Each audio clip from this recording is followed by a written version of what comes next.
আসসালামু আলাইকুম রহমতুল্লাহ। আপনারা কেমন আছেন আপু? ভালো। আমি হচ্ছে একটা ইসলামিক পেজ থেকে আসছি, ঠিক আছে? আপনাদের ইসলামিক প্রশ্ন করতে পারি? গিফট রয়েছে, প্রশ্ন উত্তর দিতে পারবেন। আরে আমি অনেক সহজ প্রশ্ন করবো, হ্যাঁ? আমাদের মহানবী হযরত মুহাম্মদ সাল্লাল্লাহু আলাইহি সাল্লামের জন্ম খ্রিস্টাব্দ কবে? কবে জন্মগ্রহণ করেন? মহরমে 10 তারিখ। মানে খ্রিস্টাব্দটা জিজ্ঞাসা করছি, কত সালে, কত সনে জন্মগ্রহণ করে? আহ, আমি অপশন দিয়ে দেই। 569, 570, 579, 580। পারবেন? আর একটু চেষ্টা করেন, অবশ্যই পারবেন।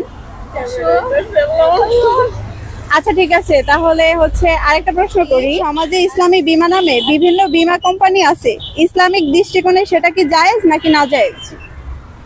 নাজাইজ। হ্যাঁ, মাশাআল্লাহ, উত্তরটি সঠিক হয়েছে। মহানবী হযরত মুহাম্মদ সাল্লাল্লাহু আলাইহি সাল্লামের পিতার নাম কি ছিল? হযরত আব্দুল্লাহ।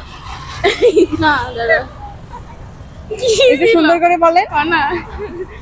পিতার নাম আব্দুল্লাহ। হ্যাঁ ঠিক আছে, এই যে আমার পক্ষ থেকে আপনাদের জন্য গিফট। হ্যাঁ ধরেন।